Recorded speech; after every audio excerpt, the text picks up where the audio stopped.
ओम गुरुर्ब्रह्मा गुरुर्विष्णु गुरुर्देव महेश्वरः गुरुर्साक्षात् परम ब्रह्म तस्मै श्री गुरुवे नमः। आज की कथा भागवत में यशोदा माता को आश्चर्य होता है कि मेरे यहाँ बालक हुआ, और साधु को कैसे खबर पड़ गई, साधु संत को कैसे खबर पड़ी।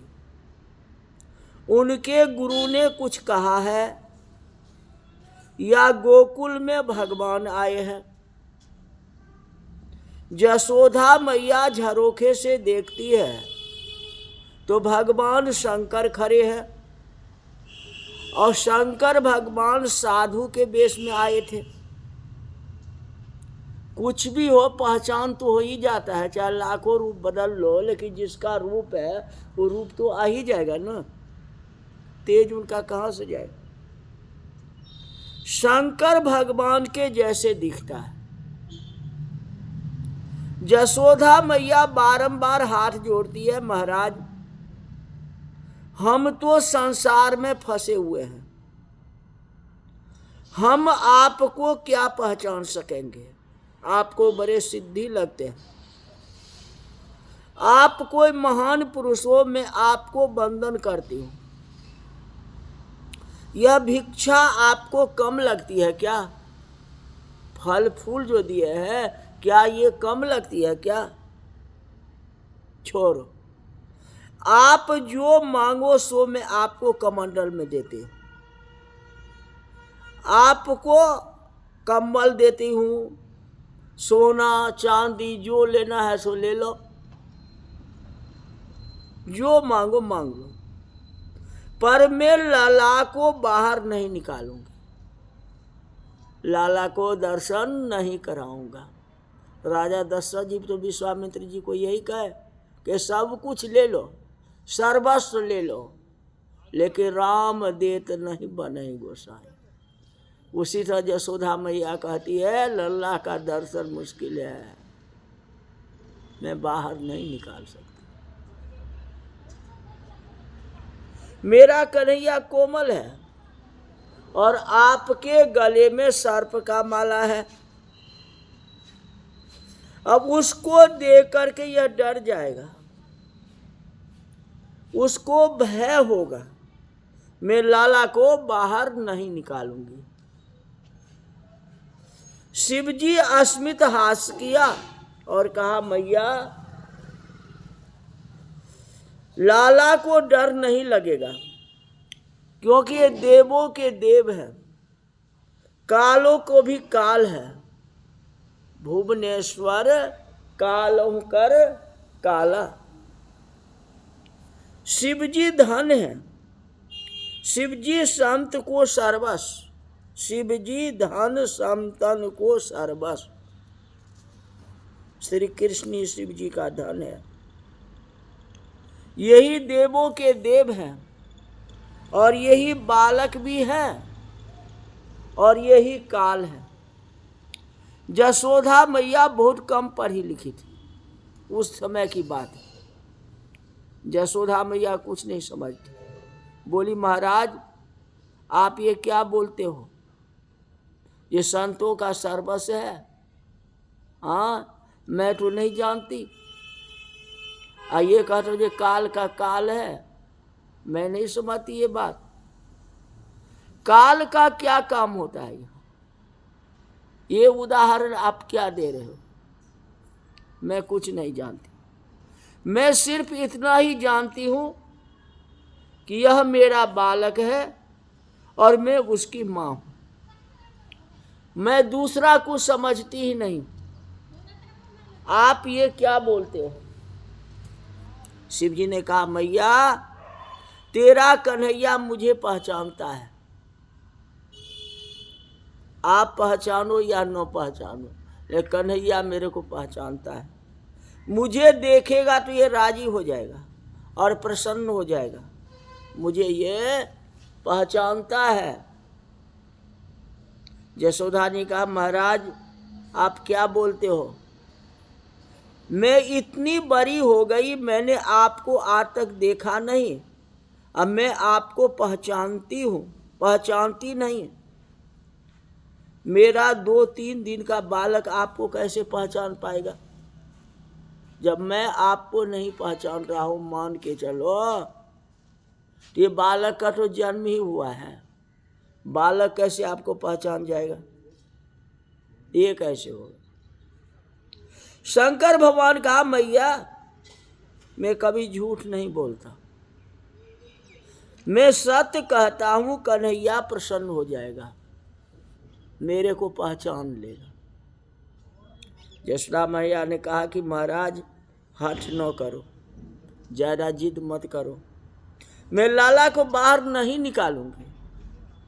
शिव जी कहा, मैया लाला का दर्शन किए बिना मैं पानी भी नहीं पीऊंगा आपके यहाँ का, और तुम्हारे दरवाजे से प्यासे हम चला जाऊंगा। मैया मैं तेरे आंगन में यही 12 बरस का समाधि ले लूंगा और यही रहूंगा, और न पानी पीऊंगा न रोटी खाऊंगा, अनशन व्रत कर दूंगा। यशोदा माँ को आश्चर्य होता है, ये साधु कैसा है जो कहता है 12 वर्ष मेरे आंगन में बैठे रहेगा, और कहता है कि दर्शन किए बिना मैं पानी भी नहीं पीऊंगा, रोटी का क्या सवाल है। शिव जी बैठ गए।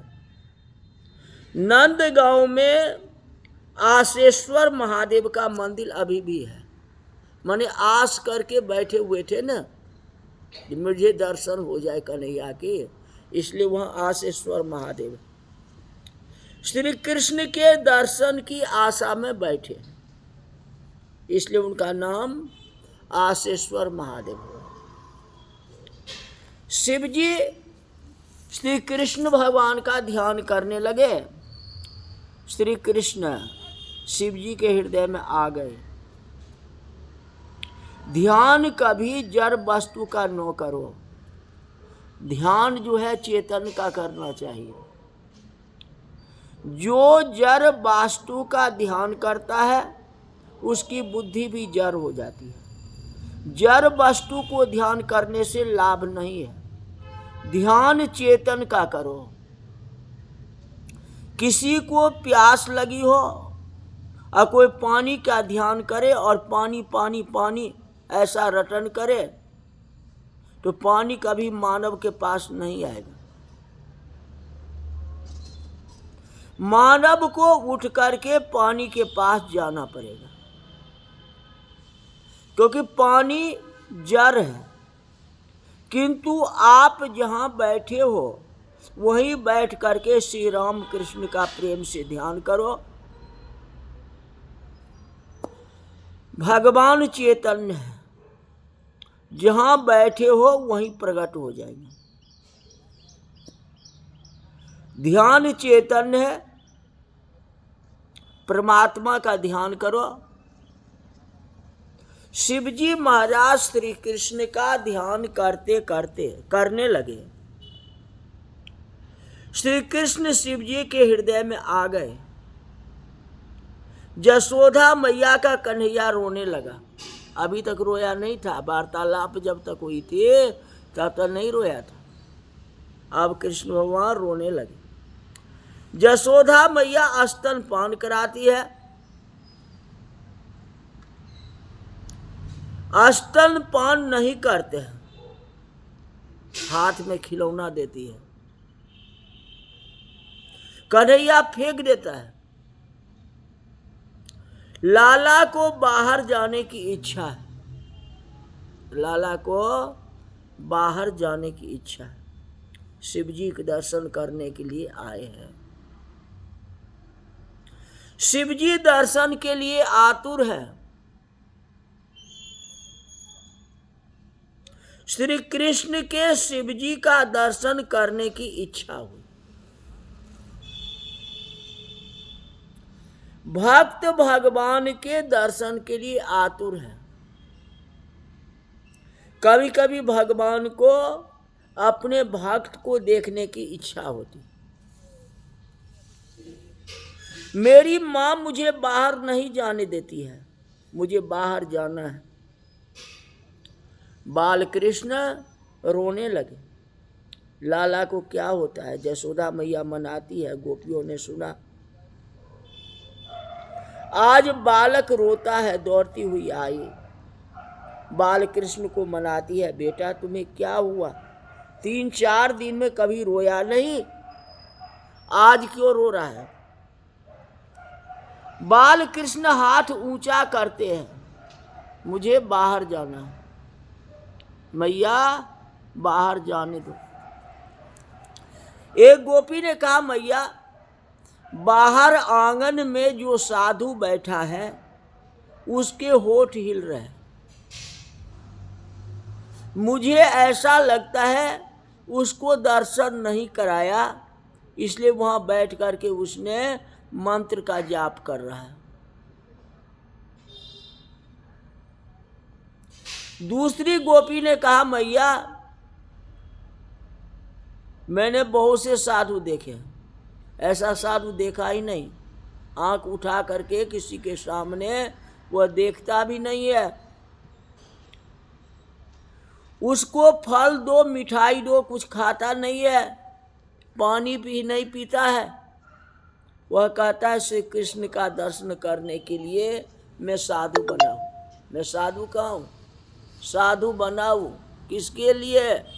कृष्ण भगवान के दर्शन करने के लिए। मुझे दर्शन करा दो मैया। शंकर भगवान जैसा लगता है, मुझे तो ऐसा लगता है कि मेरे बाल कृष्ण को आशीर्वाद देने के लिए कैलाश से स्वयं भगवान शंकर जी आए। ऐसा साधु मैं आज तक देखा ही नहीं। बाल कृष्ण और रोने लगे। यशोदा मैया को भय लग गया। शांति ऋषि को बुलाया। शांति ऋषि कहे, महाराज लाला की नजर उतारो, ये तो बहुत रोता है। साधु को कहते हैं नजर उतारो इसका, इसको क्या होता है, कुछ खबर नहीं पड़ती है। शांडिल ऋषि समझ गए। शांडिल ऋषि को बुलाए और कहा जी आप इसका नजर उतार दो। ये बातें शांडिल ऋषि को यशोदा मैया ने बोली, इसको नजर उतार दो, बहुत रोता है। अभी भी साधु पर ध्यान नहीं है। लाखों गोपी कहे, ग्वाल बाल कहे या कोई कहे, उस पर ध्यान नहीं है। वो अपने पंडित जी को बुला के ले आए, महाराज इसका नजर उतार दो, ये रो रहा है, कुछ खबर नहीं पड़ता है। शांडिल ऋषि समझ गए नजर उतारने से कुछ नहीं होगा, मेरे नजर उतारने से इसका नजर नहीं उतरेगा। इसको नजर उतारने वाले तो आंगन में बैठे हुए हैं, वह साधु महाराज, वही इनका नजर उतार सकते हैं, दूसरा नहीं उतार सकता। शांडिल ऋषि ने कहा, मैया मेरे बस की नहीं है नजर उतारना, ये आंगन में जो साधु महाराज बैठे हैं वही इनका नजर उतार सकते हैं, दूसरा नहीं नजर उतारेगा। कृष्ण बालक का जन्म जन्म का संबंध है और उनके लिए ही यह रो रहा है। आंगन में साधु भूखा बैठा है, यह उचित नहीं होता। जय हो। दर्शन करा दो साधु महाराज को, वही नजर उतार देंगे, तुम्हारा बालक जो खुश हो जाएगा, मेरा बालक सुखी हो जाएगा। यशोदा मैया के हृदय में आती है, ये जब तक दर्शन नहीं कराएंगे तब तक मेरा बालक सुखी नहीं होगा। कहते क्या मैं बालक को बाहर ले जाऊं? शांडिल ने कहा नहीं, बाहर नहीं ले जाना, दरवाजे तक तो ले जाओ, बाहर खड़े हैं, उनके दर्शन करने के लिए साधु महाराज खड़े हैं, आपको बाहर जाने की कोई जरूरत नहीं। यशोदा मैया बाल कृष्ण को श्रृंगार करती है, लाला को नजर न लगे, इसलिए बाघ के नख को स्वर्ण में दोहराया बालक गले में बाघ का नख और दृष्टि लगाई, काजल लगाया। माँ ने बहुत सुंदर श्रृंगार किया। दासी भी देखती रह गई। दासी ने कहा, साधु महाराज को बुला के तो ले आऊं। मैं दरवाजे तो बालकृष्ण को लेकर के आती हूं, तुम बुला के ले आ। साधु महाराज को कहना, जी आंगन में खड़े हो करके 1-2 मिनट दर्शन कर लो, टकटकी लगाए नहीं, ऐसा उनको बोल करके रखना। जो आता है वह ऐसा ही बोलता है कि बालक बहुत सुंदर है, कहीं नजर नहीं लग जाए, बालक सुंदर है, मुझे डर लगता है, इसको किसी को नजर न लागे। तो उनसे कहना कि 1-2 मिनट दर्शन करो, फिर वहां से चले जाए। अब ये संदेशा जो है दासी जाके साधु रूपी शंकर भगवान को कहेंगे। शंकर भगवान खुशी राजी से, इतना तो हुआ, आंगन में तो बुलाया, हाँ आंगन में जाएंगे, दर्शन करेंगे, हो सकता है गोदी में भी श्री कृष्ण भगवान आ जाएंगे, इसका भी कोई ठिकाना नहीं, आएंगे ही, ये तो है ही। जो कथा आपको कल बताएंगे, आज की कथा यही तक रही। बोल वृंदावन बिहारी लाल की जय।